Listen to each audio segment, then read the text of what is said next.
Ya kalau kita lihat ini yang tadi sempat saya kasih tahu ya, yang ini manekin dari tulang belakang. Jadi sebenarnya kalau kita lihat tulang belakang itu mulai dari dasar tengkorak ini yang paling tinggi sampai tulang duduk ini semua tulang belakang. Wah. Ya.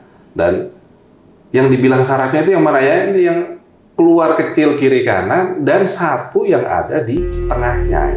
Ya. Nah, itu saraf semua. Ya. Nah,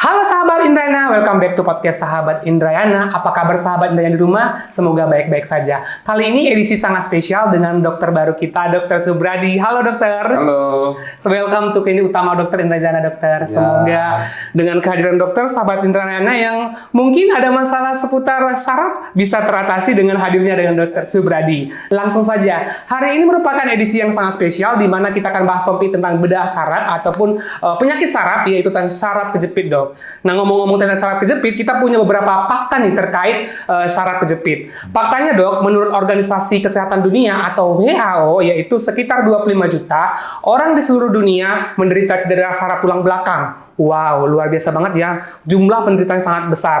Nah, sebelum bertanya kepada dokter, mungkin sahabat Indrayana telah bertanya apa saja tentang saraf kejepit ini, apa saja. Mungkin gejalanya akan dibahas tuntas pada edisi podcast kali ini. Langsung saja dengan Dokter Subradi. Halo dokter. Halo. Saya sapa lagi dok, bagaimana kabarnya dokter? Ya, sehat. Sehat dan luar biasa banget ya dokter ya. Nah dok, ngomong-ngomong nih dok, kita bahas topik tentang saraf kejepit. Kalau bicara tentang saraf kejepit ini apa sih dok? Boleh dijelaskan nggak untuk sahabat Indrayana di rumah? Ya, sebenarnya saraf kejepit ini ya bukan penyakit ya.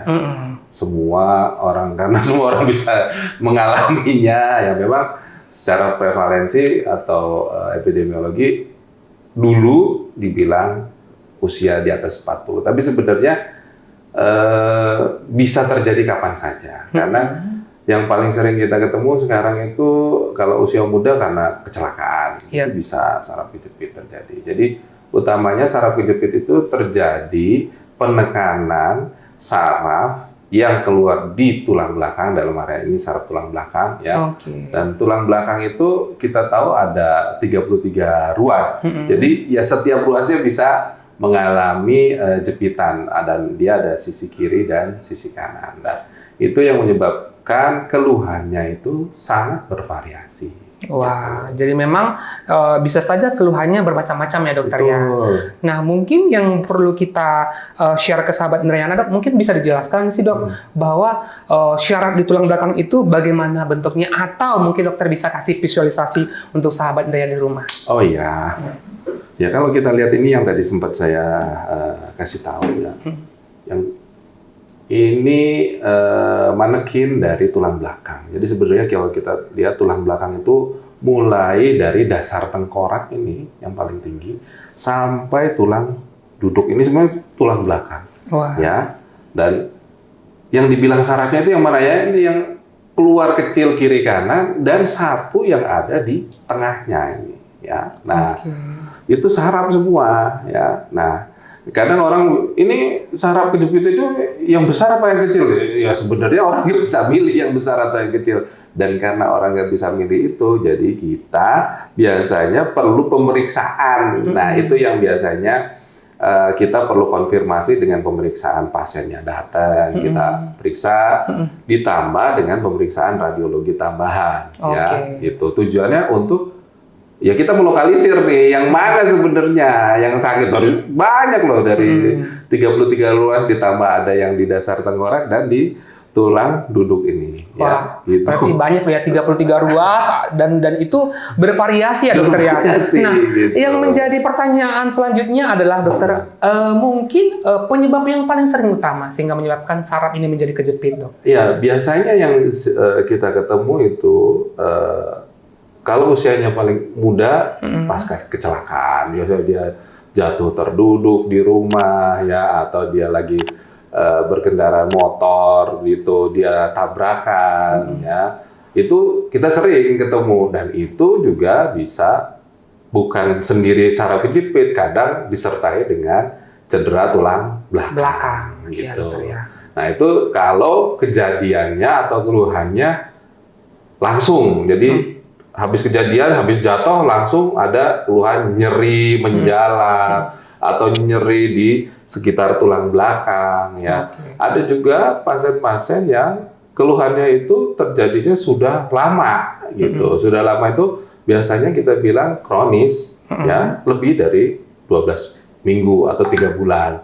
Dia sudah berobat. Ini sakitnya nggak hilang-hilang. Terus sifat sakitnya tumpul di sekitar leher, punggung, pinggang, atau bokong. Dan kadang dia bisa menjalar, bisa juga hanya menetap di sekitar tulang belakang. Nah, itu yang biasanya kita perlu melakukan pemeriksaan lanjut dan pemeriksaan khusus. Pemeriksaan khusus itu biasanya kita tanya apa yang mempresipitasi nyerinya, bertambah nyerinya, perubahan posisi, mengangkat beban ya, terus kadang dia itu setelah melakukan aktivitas berulang-ulang yang dia biasanya bisa sampai sore, bisa kadang sekarang dia hanya bisa 1 sampai 2 jam. Nah, itu jadi termasuk gangguan saraf kejepit tapi memang tidak yang bersifat akut. Oke. Ya. Nah, tadi ada penelitian menunjukkan bahwa penderita HNP ini terbanyak ada laki-laki, dokter, dibandingkan perempuan.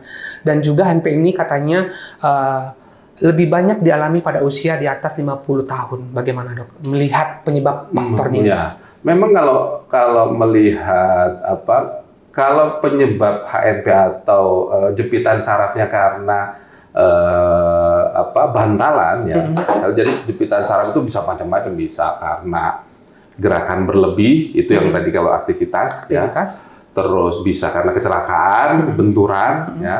Bisa juga karena bantalan itu, jadi dia di antara tulang belakang ini dia ada bantalan. Nah, bantalan ini dia sangat rentan untuk mengalami gangguan. Gangguan itu apa? Bantalannya istilahnya pecah. Ya. Pecahnya itu kenapa? Nah, kalau yang tiba-tiba itu karena kecelakaan, karena beban berlebih ya. Nah, cuman karena proses degenerasi itu yang mungkin yang datanya disebutkan tadi, itu biasanya memang karena faktor pengurangan kadar cairan di dalam bantalannya. Oke. Gitu. Nah, yang namanya pengurangan kadar cairan ya sama seperti orang bertambah usia ya, tuh kulitnya tidak glowing lagi, ya sama ini sebenarnya bantalannya tidak glowing lagi, berkurang kadar cairannya. Nah, itu yang biasanya menyebabkan sebenarnya si sarafnya itu terjepitnya relatif atau dia hanya kadang cuma satu sisi saja ya.